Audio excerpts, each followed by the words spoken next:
Começando mais uma live. Começando. Agora a gente já inteirou hoje, realmente a gente já inteirou 46. É? 46. Ei, Lores! Deixa eu entrar na live, né? Não é bom? Ei, Paulo, obrigada por estar sempre aí. Sibelinha. Hoje nós temos aula de história das mais maravilhosas. Ei, Climene! Climene, eu tenho pensado muito em você. Você tem sido uma fiel escudeira das nossas lives. Tem mesmo. Tô super feliz com isso, viu? Um beijo pra você. Ei, Flávio, hoje é aula de história, Flávio. Império Romano. Valdeir. Ei, Marquele. Eva. Oi. Professor Márcio. Ei, Rodrigo.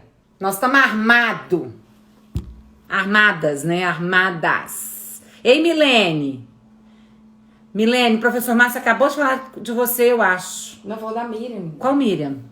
Ah, Miriam Melo. A Miriam Melo, médica. Daqui a pouco a Miriam entra também. Vamos lá, professor Márcio. Aula de história hoje de altíssimo nível, hein? Boa noite. Oi, professor. Tudo bom, gente? Tranquilas? Super. Não, com você a gente fica tão tranquila que a gente faz reunião, faz aula de gastronomia, não precisa estudar nada, não precisa se preocupar com o que vem pela frente, porque a gente fica resolvida.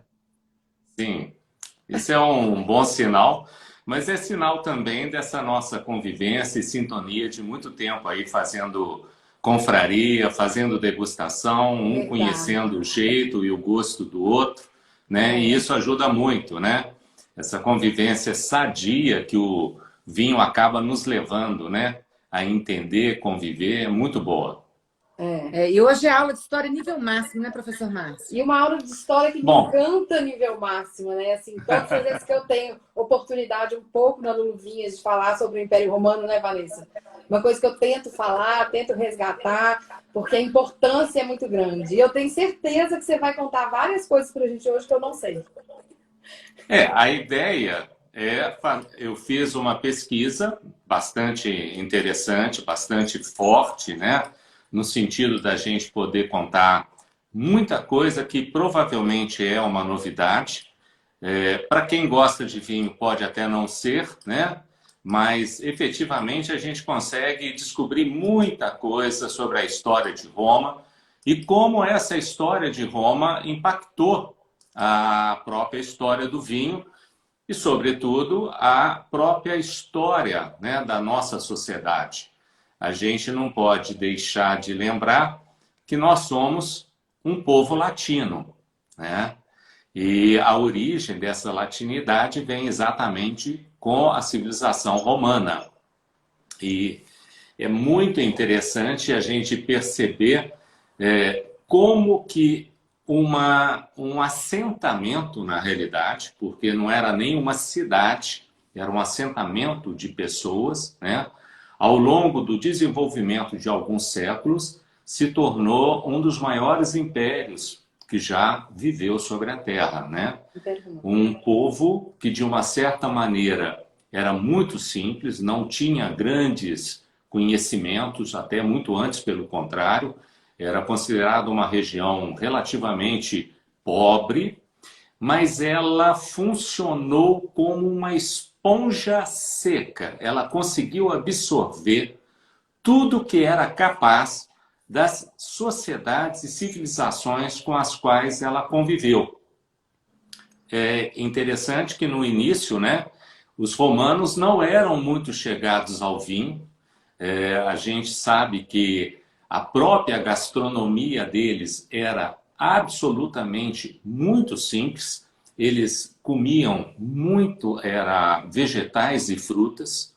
A carne era relativamente escassa, mas na medida em que a gente vai vendo a evolução do contato com as sociedades da antiguidade, os gostos vão se incorporando. Para entender isso, a gente, até na nossa visão histórica do vinho, né?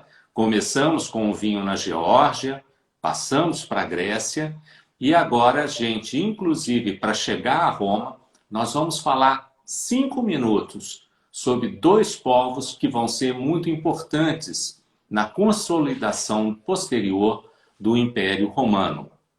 O Império, inclusive, ele não nasceu como império, né? Esse assentamento ele acabou virando um reino.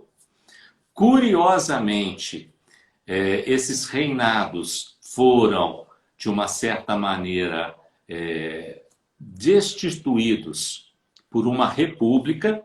É interessante essa evolução política que eles tiveram, inclusive. E depois de república, ele vira efetivamente um Império Romano. O curioso que a gente pode contar é que uma das civilizações, ou um dos povos que teve grande importância na antiguidade, foram os fenícios.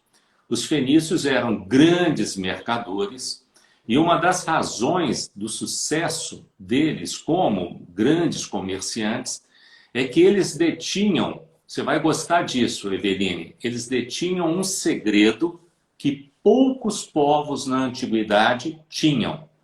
Eles tinham tecidos de cor púrpura. E não se sabia que tipo de pigmento tingia as roupas para dar as tonalidades, que iam desde um púrpura mais leve, um roxo claro, a um púrpura profundo, como um azul super fechado e assim por diante. E isso era, de uma certa forma, um segredo para eles. Eles começaram a vender esses tecidos, esses mantos, para as pessoas que eram ligadas à aristocracia e as pessoas que eram ligadas à religião. E tem uma razão muito simples para a demanda para esses tecidos de cor púrpura, porque era a cor dos mantos dos deuses. Afinal de contas, sempre se imagina que Deus está no céu, o diabo lá embaixo. Então, se a gente mira no céu, a cor mais almejada acaba sendo a azul. E o resultado disso é que eles começaram a negociar com gregos. Os gregos tinham uma grande afinidade com o vinho. E, além do tecido, eles começaram, então, a negociar com azeite, vinho e cereais. Essa relação dos fenícios acabou criando um... Isso a gente está falando de qual ano, professor? Isso aí nós estamos falando de alguma coisa como quase 1000 anos antes de Cristo, 800 anos antes de Cristo. Tá? O certo é que eles conseguiram criar esse mapa que, ao longo do Mediterrâneo, mostram as rotas de comércio deles. E na medida em que esse comércio foi ficando cada vez mais forte, para vocês terem ideia, eles chegaram a passar a região do Estreito de Gibraltar, subiram a costa, naquela época, do que seria hoje a França, e chegaram, inclusive, ao sul da Inglaterra. Eram grandes comerciantes e tinham um detalhe bastante importante, que nesse estreito aqui, próximo, então, à passagem aonde hoje é a região de Túnez, na África, e correspondente a uma ponta da ilha da Sicília, eles acabaram construindo uma cidade chamada Cartago. E Cartago, que era uma cidade ligada aos fenícios, acabou virando um império efetivo. Isso aqui dá para vocês uma imagem da Cartago antiga e de todas as áreas que ela dominava. Compara só Cartago com a República de Roma.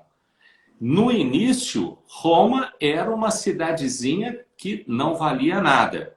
Cartago e os fenícios já tinham estabelecido cidades como Massília, que virou Marsella, já tinham estabelecido Cádiz, entre outras grandes cidades que vivem até hoje e que, de uma certa maneira, acabaram influenciando também na produção do vinho. Seja porque Cádiz está na região da Espanha, que daí a pouco, próximo, você vai ter as origens do Jerez, como também em Marsella, e logo a seguir, quando os romanos começam a chegar já numa fase posterior, você tem uma área de fixação, sobretudo militar romana. Bom, o que é interessante nessa história?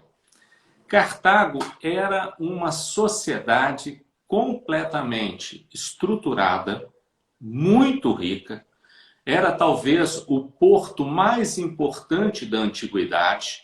Esse porto, os navios chegavam, podiam já entregar os produtos para serem vendidos, e entrando um pouco mais no porto, você tinha um porto militar, que podia acomodar 200 navios de guerra cartagineses. Se eles eram grandes comerciantes, eles também tinham uma preocupação muito grande que a frota mercante deles tivesse segurança para viajar ao longo do Mediterrâneo, ok? E o que é interessante? Se você comparar Roma nessa época, nem navio eles tinham.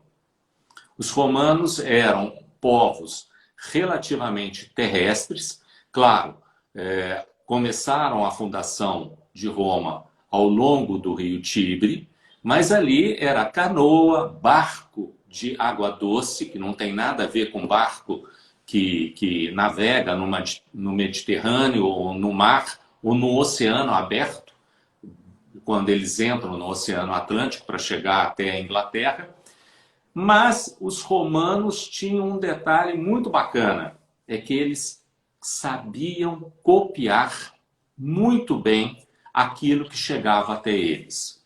O resultado desse primeiro embate em relação a Roma é que, de uma certa maneira, há uma comercialização com os cartagineses, com os fenícios, com todo mundo, mas nós falamos que tinha uma ilha que era um ponto-chave nessa história. E essa ilha é a Sicília. Porque, de uma certa maneira, a metade da Sicília mais próxima da costa da África, ela era um domínio cartaginês.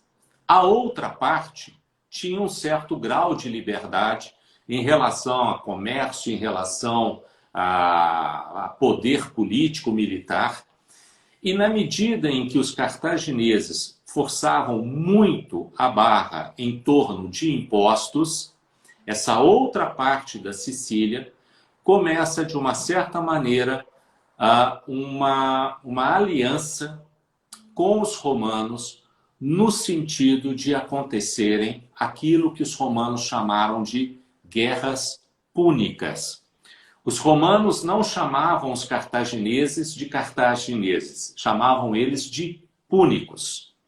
E nessas batalhas, o exército dos cartagineses, né, de Cartago, ele ganhou várias batalhas porque os romanos não tinham um preparo militar, não tinham uma estratégia, não tinham navios, não tinham nada bem organizado para enfrentar Cartago.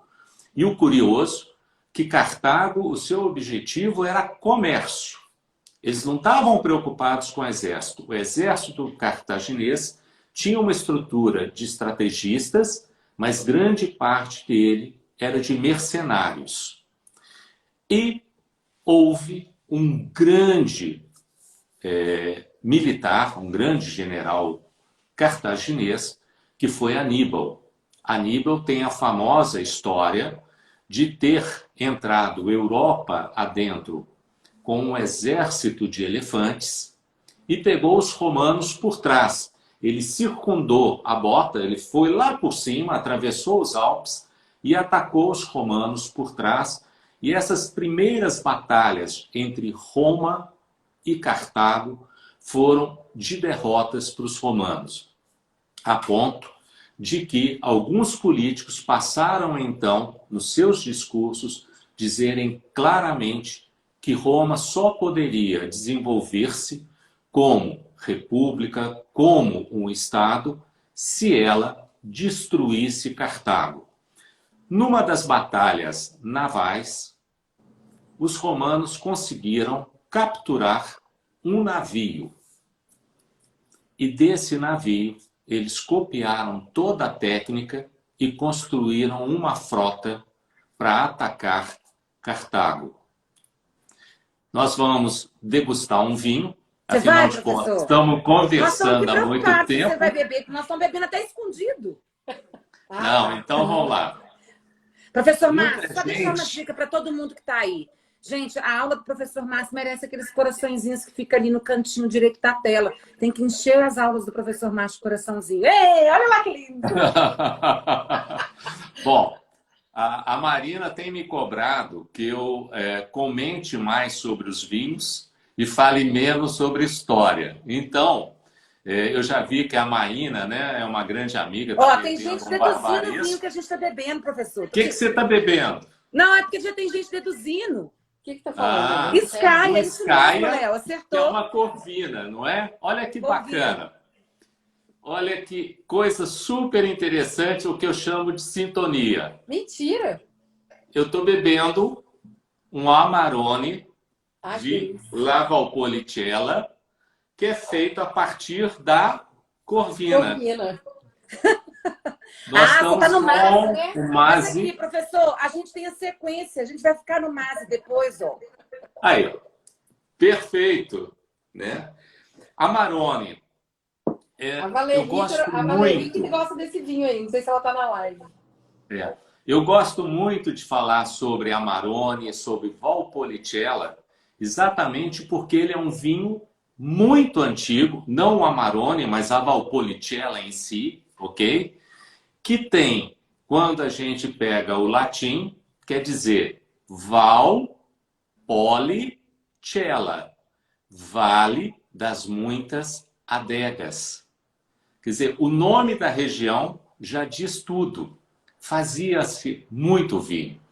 E a partir de 3 uvas que são sensacionais na região: Corvina, Rondinella e Molinara. E como não é pouca coisa falar só dos tintos de lá, ainda é a região que faz o Prosecco. Então, assim, é uma grande região de produção na Itália, né? Com origem nas eras romanas e que se sobreviveu até hoje. O sucesso efetivo do Amarone é uma coisa um pouco mais recente, mas acredita-se, pela história do vinho antigo, que o Amarone, ou alguma coisa parecida com o Amarone, já era feito na antiguidade. O Amarone em si, né, é um vinho que a gente costuma dizer muito opulento, é um vinho que para algumas pessoas eles qualificam até de um vinho muito rico, muito gordo, né, por essa untuosidade que ele tem. Geralmente os aromas são de frutas escuras, cerejas negras, um pouco de ameixa. A forma de fazer o Amarone, inclusive, mostra que essas plantas, essas frutas, são de certa maneira confitadas, compotadas. Também tem um toque balsâmico sensacional. E grande parte do Amarone, no caso, inclusive, esse Amarone do Mase, ele passa entre 28 a 30 meses em grandes botes, né, em grandes tonéis de carvalho da Eslavônia. Depois ele tem um segundo afinamento em barricas, que podem ser francesas ou também de carvalho da Eslavônia, mas num afinamento mais fino por pouco tempo. Ideia de tempo de vida de um Amarone desse? 15, 20 anos para começar a valer a pena abrir um vinho desse, né? E isso é interessante porque nos leva também um pouco para conversar sobre o vinho.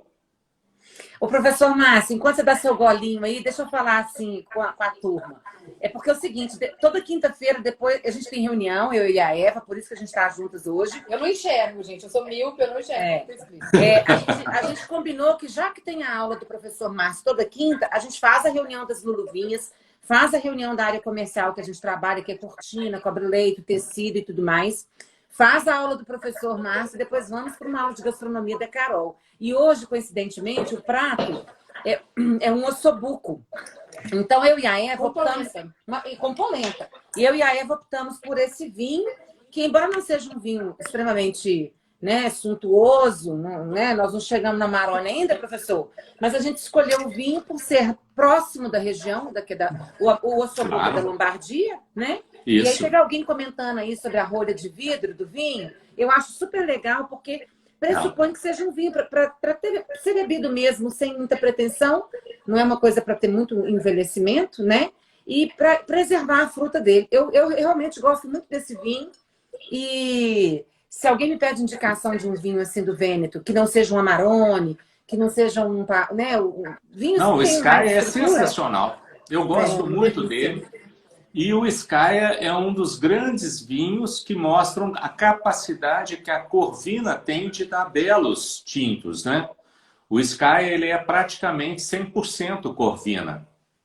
Exatamente. Exatamente. Aqui ele coloca o Corvina porque provavelmente é acima dos 80 e tantos por cento, né? Ela teria que ter, no mínimo, para ele colocar a Corvina como predominante, no mínimo 85%. Né? Pois é, exato. Mas...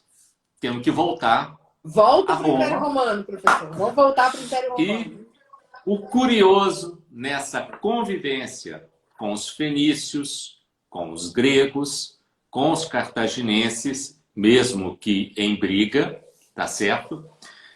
Ver o crescimento de Roma como um local onde havia uma população significativa. A infelicidade é que o povo daquela época era extremamente belicoso e quando os romanos entraram em Cartago, a decisão foi simplesmente acabar com a cidade, destruir Cartago. Cartago deveria deixar de existir no mapa da antiguidade. O resultado disso é que, efetivamente, aquilo que eles não puderam destruir, eles demoliram ou incendiaram, e eles tinham em Cartago uma biblioteca sensacional.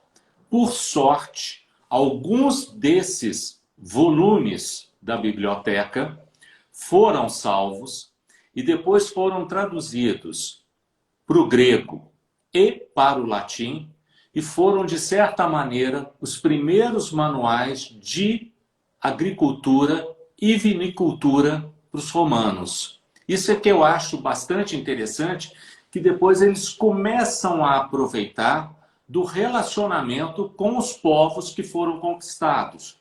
Além disso, se eles efetivamente destruíram Cartago, as províncias como Massília, como Cádiz, ou Biblos, ou Tiro, né, ou Tairo, eles simplesmente continuaram existindo e continuaram fazendo comércio com os romanos.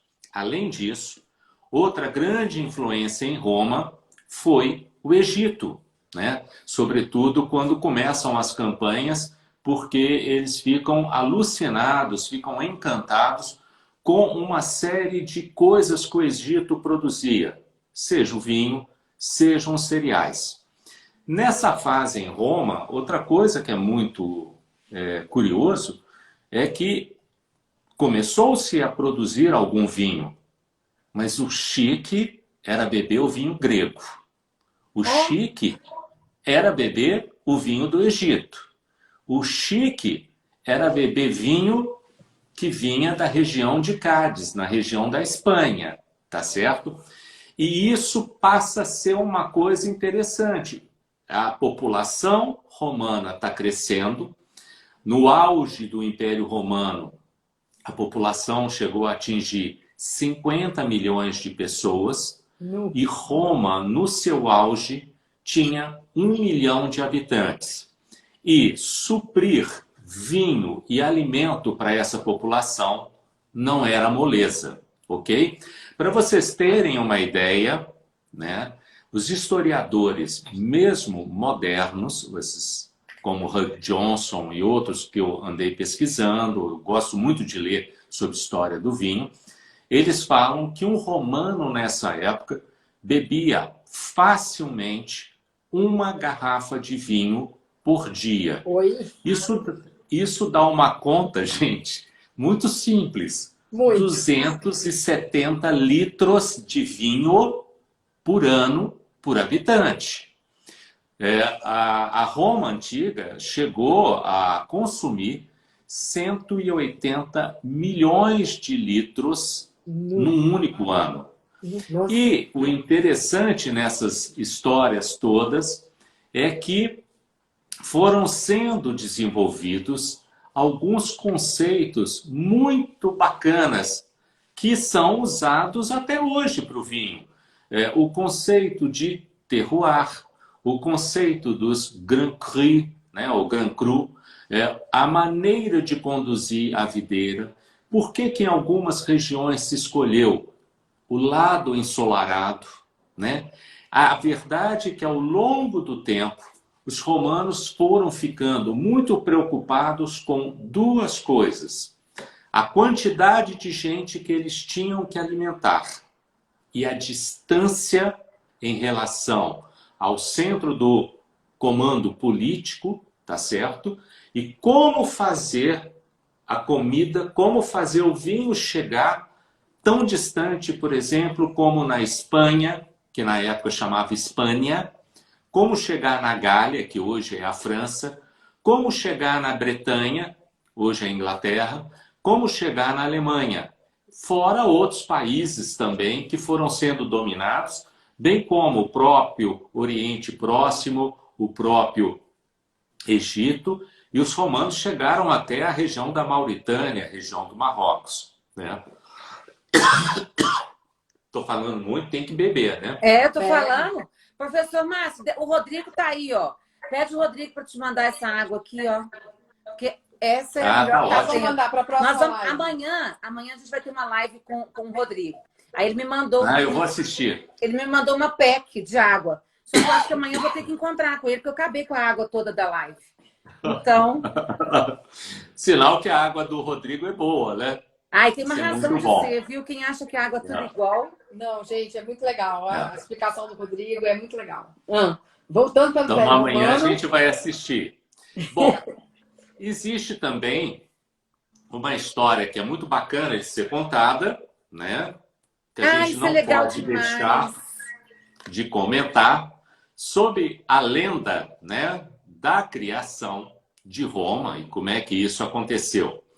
Evidentemente que muito disso está em termos de lenda, porque eles imaginam, por datações antigas, que o início do assentamento de Roma aconteceu 800 anos antes de Cristo. Mas, nessa época, não havia escritor, não havia alguém que tivesse registrado esse nascimento de Roma, e por isso mesmo só vai haver algum registro 500 anos depois, quando um historiador romano chamado Varrão resolve escrever alguma coisa. E o que ele escreve? Ele escreve a lenda que era contada de um para outro. Era a história verbal, né? E a lenda conta o seguinte, ou pelo menos uma das versões dela, que Enéas, após a guerra de Troia, vai se fixar nessa região da Itália e casa com a filha de um rei, de um assentamento que existia lá, e esse rei era o rei do povo latino. Daí a origem da palavra latina. E esse Enéas e a filha do rei acabam tendo um casal de dois filhos, e esses filhos, quando vão assumir o reinado da região, um deles resolve matar o outro. Nós ainda nem chegamos em Rômulo e Remo. E para que não houvesse descendência do que morreu, ele faz com que a única filha dele virasse uma vestal, ou seja, uma sacerdotisa, E sendo sacerdotisa, ela não pode se casar. Então ela passa a dedicar a vida dela a um templo, e num dia que ela vai ao bosque buscar água para um culto, o deus da guerra, que era Marte, se enamora por ela, a seduz, e isso era uma coisa terrível, porque ela fica grávida, mas esses filhos não são desejáveis, porque era um filho de um deus com uma mortal. E esse rei, tio dessa vestal, vendo ela grávida, toma os filhos e manda que eles fossem colocados num cesto, lançados ao rio Tibre e tivessem o destino que Júpiter lhes reservasse. Curiosamente, esse cesto, com os dois gêmeos, Rômulo e Remo, acaba batendo numa terra firme e eles são acolhidos por uma loba que leva os dois gêmeos para a gruta onde ela estava criando a ninhada dela. Eles crescem entre os lobos, depois eles são descobertos por um pastor, eles acabam descobrindo depois que eram filhos, né, de um rei antigo, vão brigar por esse reino e resolvem então definir, se davam muito bem até então, resolvem definir que eles querem constituir um assentamento ou uma cidade, uma vila, e entre o Monte Palatino e o Monte Aventino, eles resolvem definir quem seria o rei, ou quem ficaria reinando sobre qual monte. E aí eles pedem para que houvesse um vaticínio, houvesse uma mensagem para eles. Para Remo aparecem 6 abutres, vamos dizer 6 urubus. E para Rômulo aparece a fortuna, como se fossem 6 águias.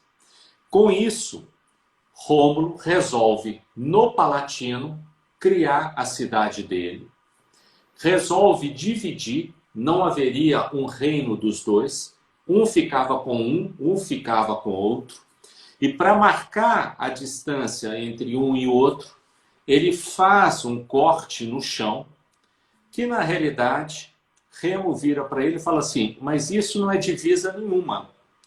E começa uma briga, e Rômulo, nessa briga, com espadas, acaba matando Remo. Ele, então, se define como o primeiro rei romano e nasce ali, então, o assentamento com esse nome. Para justificar o assentamento, para fortalecer, para consolidar, ele começa a acolher em torno quem não pagava dívida, ladrão, ou seja, infelizmente, gente da pior qualidade. E aí, um segundo problema, era muito homem para pouca mulher. Ai, meu Deus, aqui não acontece umas coisas dessas. Professor! E aí, o Valdeir Não, pode deve falar adorar de uma mim, história gostei, dessa. Aliás, professor. o Valdeir já entrou, deve estar gostando de escutar a história. Quem? O Valdeir. Não, né? o Valdeir tá rachando de rir aí. Toda hora ele coloca um comentário. Marco Túlio também. Ah lá, Luiz, tá todo mundo rachando de rir. Porque essas coisas não acontecem hoje em dia, não sobra, professor. Mas eu também, não Sabe sei aquela se coisa foi. que você fala da lista no chão? As Aham. mulheres hoje também estão fazendo assim, elas estão marcando a lista no chão. Isso aqui é meu, isso aqui é seu. Desse Mas eu modelo. não sei se a solução que o Rômulo achou foi a melhor. Porque, na realidade, eles fazem o rapto das Sabinas. Sabina era um outro assentamento perto de Roma. Eles vão lá e roubam todas as mulheres que eram possíveis de serem raptadas, independente de idade, independente de serem solteiras ou casadas, e levam para Roma. E quando os sabinos vão lá reclamar, eles falam, bom, se quiser, vem tomar de volta. E existe um período de guerra entre Roma e os sabinos, até que eles resolvem viver em conjunto e criar uma comunidade. E essas comunidades, essas histórias, é que começam a criar o conceito de Roma, não mais como aquele primeiro assentamento, mas agora como uma pequena metrópole. Depois de Rômulo, existem 3 reis em seguida a ele, que são sabinos, de origem sabina, tá certo? E efetivamente Roma começa a ter um papel significativo. No contato com os gregos, eles achavam estranho que os romanos comiam muito mal, não bebiam vinho e ficavam sem entender muito bem aquele povo. A gente tem que lembrar que a Grécia, os homens, de maneira geral, eram muito cultos, eram filósofos, historiadores, poetas, escritores. Hein? Esse papo tá muito machista. Mas nós vamos chegar daqui a pouco numa história que você vai morrer de rir. Porque olha, os homens eram cultos, as mulheres, coitadinhas, elas chabenessem. Mas elas tinham e olha 40 homens na cada mulher, gente. As coisas também e olha que uma coisa que é interessante é que os romanos começaram a achar muito interessante um costume grego que era o simpósio. O simpósio grego era uma reunião entre homens para beber vinho depois do jantar. Durante o jantar, a esposa, as namoradas, as amigas entre si podiam ficar juntas.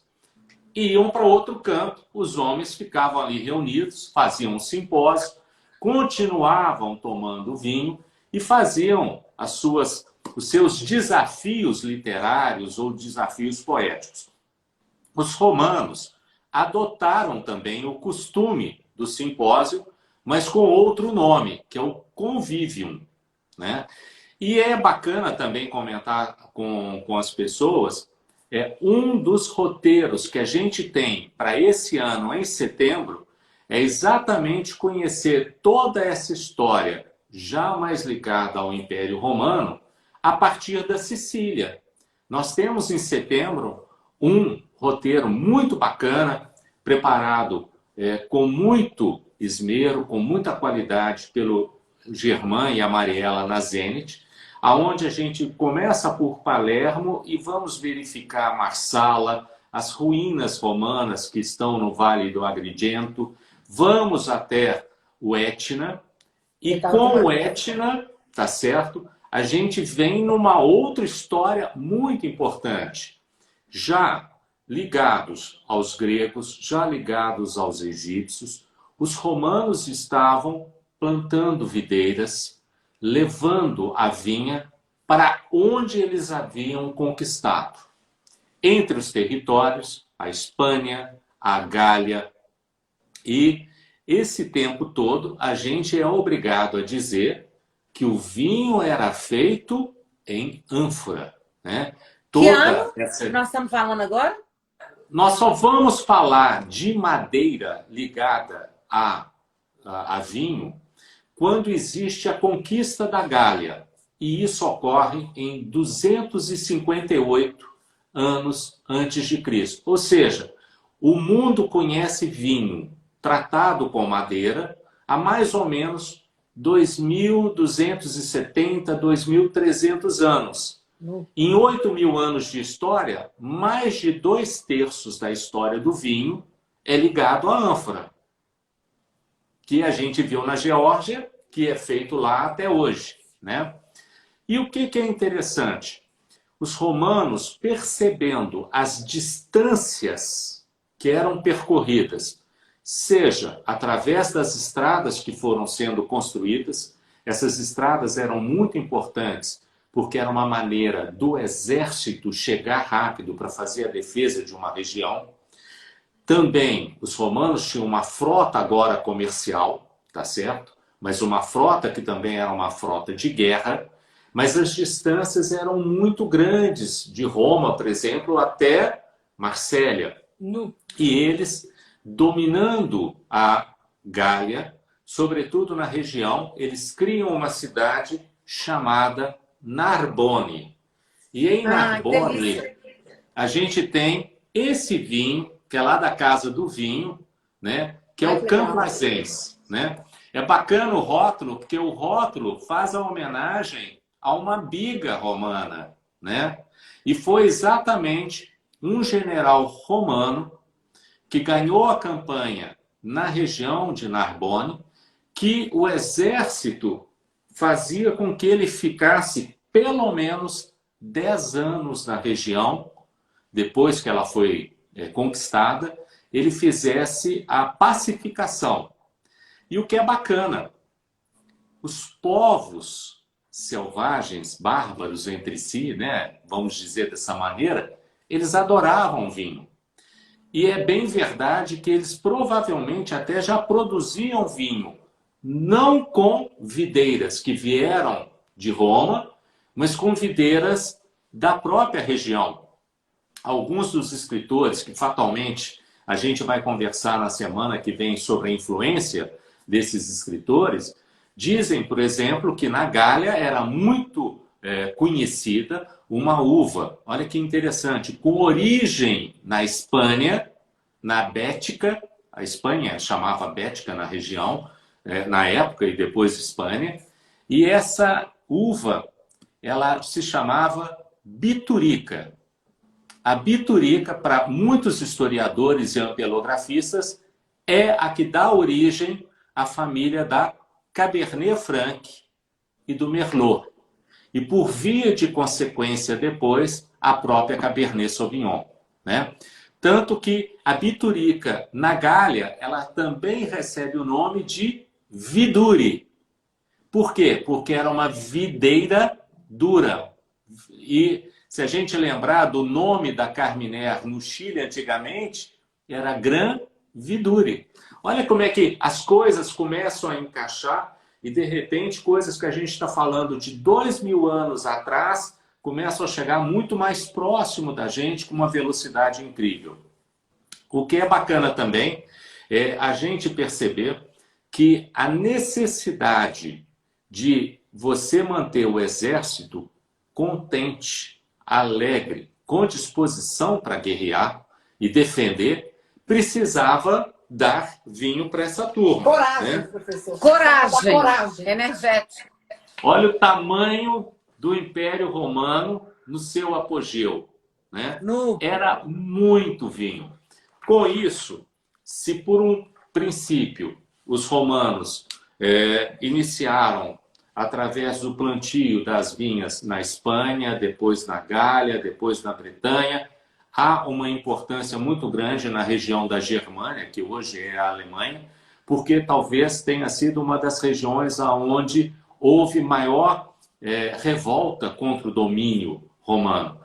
Grande parte, inclusive, desse domínio era contestado porque eles não queriam dar vinho para os bárbaros.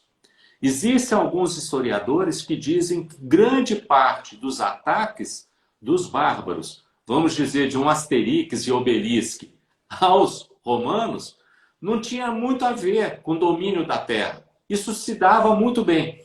O que eles queriam era ter acesso ao vinho do romano. E para entender o vinho do romano, que ele era muito mais do que simplesmente a gente chama o vinho, tá certo? O vinho mais antigo, ele era diluído em água, como era o vinho grego, tá certo? Não era de bom tom beber vinho puro, sem ele estar diluído. Dizem até que a história em Roma aconteceu porque um escravo diluiu o vinho com a água do mar, copiando uma história que um grego teria falado com ele. E a gente tem uma imagem para mostrar para o pessoal que diz o seguinte: na hierarquia do vinho na Roma Antiga, você tinha primeiro o vinho que era servido para as elites, o povo em si não tinha acesso a esse vinho, e esse vinho ele tanto podia ser branco ou tinto. Esse vinho geralmente era, no início da sua produção, pisado em lagar, depois vinificado dentro de ânfora, mas depois, com as necessidades e demandas cada vez maiores, por conta exatamente do volume e expansão do Império Romano, eles começaram a usar prensas. E as prensas começaram a ser um processo de deixar que um grupo fizesse artesanal e um grupo fizesse vinho comercial. De maneira geral, o comercial era mais comum de ser tinto do que branco. Branco era quase que exclusivamente para a elite da elite. E o vinho em si, ele podia ser chamado de vinho jovem ou velho. Só que o vinho da Roma antiga, velho, não tinha nada a ver com o que a gente chama de um vinho maduro com capacidade de guarda. O vinho se estragava com muita rapidez. Então, um vinho velho, em Roma antiga, era um vinho que tivesse mais de 1 ano de safra. Olha que loucura, né? Mas isso não impediu de que Roma fizesse grandes vinhos, vinhos icônicos como aqueles que a gente fala hoje em dia, né? E um dos mais famosos é um vinho chamado Falernum. Houve uma safra do Falernum em 121 a.C. Essa safra ficou famosa porque é uma safra que foi dedicada ao imperador da época, que era o Opimiano, e esse vinho, 100 anos depois, foi bebido por Calígula e consideraram o vinho excelente e perfeito. Ou seja, os romanos começaram a dominar algumas técnicas, sobretudo de higiene na cantina, que começaram a produzir vinhos que podiam ser guardados por mais tempo. Além disso, não existia a garrafa da maneira como a gente conhece, mas já estavam sendo trabalhadas as barricas que podiam guardar vinho, e eles tinham ânforas de melhor qualidade que podiam guardar vinho por mais tempo. Abaixo do vinho havia uma outra bebida feita com o vinho, quase que quando ele azedava e virava vinagre. Essa bebida chamava posca. Também era um tipo de vinho, e esse vinho, avinagrado, era misturado com água. E esse era o vinho servido na ração para o soldado, porque ele tinha um teor alcoólico mais baixo e não deixava o pessoal mais embriagado do que devia, ok? Disse, inclusive, que quando um soldado romano ofereceu uma esponja molhada em vinho para Jesus, com Jesus sendo crucificado, na realidade, ele ofereceu posca. Abaixo da posca, você tinha uma terceira qualidade de vinho, que era chamado de lora. A lora era feita a partir do bagaço das prensas. Em geral, o vinho de melhor qualidade, ele era fruto de primeira ou segunda prensagem. Nunca ia a terceira, porque aí ele extraía taninos amargos, né? Mas esse bagaço todo era misturado com água durante um dia e depois prensado novamente. E ele criava a lora. A lora, que não tem nada a ver com a nossa cerveja, né? Era a bebida básica do povo até mesmo dos escravos. E os escravos, na maioria dos casos, tinham uma cota semanal de 5 litros de lora por semana. Para quê? Para conservar a saúde. Tá certo? Porque em Roma, o vinho foi associado com medicamento. A gente deixa para falar sobre vinho e medicina na Roma Antiga na semana que vem. Mas o que é curioso, para mim sensacional, na maioria dos grandes banquetes, o vinho era servido em taças que recebiam uma camada por baixo de gelo para refrescar o vinho. Não é bacana?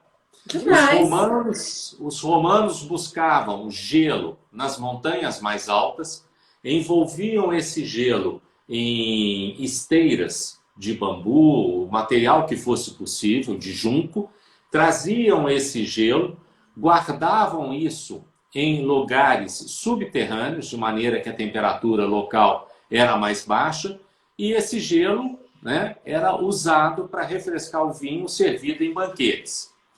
E uma coisa que nós herdamos da latinidade, né, dos romanos, ao longo da evolução do Império, eles que praticamente só comiam vegetais e frutas, começam a melhorar a sua dieta, incorporando mingau, incorporando pão, incorporando alimentos secos. Na medida em que esses alimentos são secos, para melhorar a capacidade de engolir, eles passam a cada vez mais usar o vinho. E o resultado disso é que eles chegam, de uma certa maneira, àquilo que era o costume do romano. Uma alimentação pela manhã, que corresponderia ao nosso café da manhã, mas era uma alimentação geralmente onde tinha um pão, era comum colocarem azeite, era comum colocarem um ovo, tá certo? Tomavam alguma coisa. Depois, próximo da hora do almoço, eles faziam uma refeição rápida, porque o foco era trabalho. Nessa refeição, eles comiam coisas como esse mingau, como um cereal, como uma fruta. A carne geralmente era reservada para a elite, tá certo? E no final da tarde, né, eles tinham aquilo que a gente chama de jantar, que para eles tinha o nome de cena. E aí realmente era uma refeição mais longa, inclusive na qual era muito comum servirem aperitivos alcoólicos antes. Dava para ter vinho nessa época, né, Vanessa? Fácil. Desse jeito, né? Com essa alimentação. Esses aperitivos alcoólicos, era muito interessante que às vezes eram vinho misturado com água e mel. Esse aí chamava de muslum. Muslum, tá? E às vezes eram misturados com rosas, que aí era o rosatum. Mas a gente tem que lembrar que em Roma também havia a cerveja, mas em geral de uma qualidade muito ruim, e a cerveja às vezes era considerada a pior das bebidas possíveis para você servir para qualquer pessoa. Uma coisa também muito interessante, alguns cronistas da época começaram a ensinar bons modos aos romanos, dizendo que, por exemplo, você deveria reservar para um banquete o melhor vinho para si, para os seus chegados. Para os outros, que eram convidados, mas convidados dos convidados, por exemplo, você podia servir uma posca melhor. E, para o dia a dia, vinho simples. Mas se fosse um banquete para comemorar uma celebração especial, você deveria servir um vinho velho, ou seja, que tivesse mais de um ano de guarda. Então, essas posturas foram sendo muito interessantes, porque elas constituíram, de uma certa maneira, a base da alimentação dos romanos. Isso foi passado para nós, porque essa influência veio depois com a igreja para a Idade Média, depois acabou chegando aos nossos colonizadores, e nós hoje refletimos e repetimos o que eles faziam. No auge do Império Romano, as porções já eram maiores, isso é muito interessante. No início havia fome, depois as porções foram ficando maiores, e inclusive foi criada uma quarta refeição, que era o lanchinho da tarde. Então, ali Viu por como dava volta... para ter vivido nessa época? Então, ali por volta das 4 horas da tarde, né? É importante dizer que a vida do romano era regida pelo sol, né? Então, o jantar era, em geral, na 10ª hora do dia. Se o sol nascia tipo 6 horas, 6 mais 10, 16, 4, 5 horas ele começava a jantar. Então, entre o jantar e o almoço, era servido um lanchinho aí para a turma. Ou seja, não deveria ser muito ruim ser romano, dependendo de onde você estivesse. Perfeito? Porque seguramente a gente vai ter a oportunidade de falar do Falerno, do Mamertino, dos outros vinhos que os romanos consumiam e lembrar também, entre outros vinhos, muito bacana, esse Aglianico, que é um dos vinhos sensacionais da região lá da Campanha, né? Tipicamente uma uva de influência grega, né? Aglianico é uma uva helênica, apesar de muita gente entender como uma uva italiana. E outro dia, na segunda-feira, o nosso amigo lá da Beyond Sante, né? O Flávio. O Flávio legal, falou né? É muito do legal, né, professor? Montefalco, né? O Sagrantino de Montefalco. Sagrantino de Montefalco é muito interessante a gente comentar, porque é um vinho italiano de longa tradição, né? Que pouca gente conhece e, de longe, a Sagrantino é a melhor uva para a saúde do homem. É a uva que tem mais tanino, é a uva que tem mais resveratrol, só que ninguém sabe disso. Por quê? Porque é uma uva, exatamente por conta do tanino, que cria vinhos muito duros. Esse vinho 2005 a gente consegue lá na Casa do Vinho, mas eu não aconselho abrir agora, porque não está pronto. São 15 anos e não está pronto para beber. 2005 na região foi uma safra muito boa. Se você pega o 2006, que já está mais macio, vale a pena. E você está garantindo muito da sua saúde. Eu tive conversando com a Luísa e ela até está um pouco espantada como que algumas pessoas acabaram procurando entender sobre saúde nesse período de pandemia e como que o Sagrantino começou a vender de repente, exatamente porque as pessoas estão também lembrando, e a gente tem que aproveitar que vinho bebido na medida certa é um grande aliado da nossa saúde. Né? A medida certa é aquela que você ensinou aí hoje na aula, né? Somos dos romanos, Isso. né, Uma garrafa. Exatamente. Isso. Uma garrafa por dia. A medida romana, professor. Professor, Mas mas a gente acabou tem... o tempo. 30 Eu segundos. sei disso. Mas por isso mesmo que a gente foi desenvolvendo esses temas, deixando para a semana que vem a história sensacional das bacanais. Começou a sacanagem. E o que é mais interessante vai ser explicar para vocês que as bacanais no início da história era um rito secreto só para as mulheres. Havia os ritos dos homens, né? Mas aí o que começou a acontecer? Começaram a acontecer os ritos femininos. Lembrando festivais da Mesopotâmia e assim por diante. Então é mais uma coisa para a gente conversar na semana que vem. Vamos Revanche falar feminina. Porque só os homens que eram cult. Professor, acabou mesmo. Vai cair, despencar a live. Calma. Tá ótimo. Eu vou falar igual o professor Márcio fala com a Vanessa. Calma, Vanessa. Calma, Vanessa. Calma, Vanessa. Mas vai cair, gente. Muito obrigada Perfeito. por tudo. Quinta-feira que vem a gente está de volta com o professor Márcio. Continue assistindo as lives. Amanhã é água mineral com o Rodrigo. Tá bom? Água mineral. Que diferença Professor, fazem?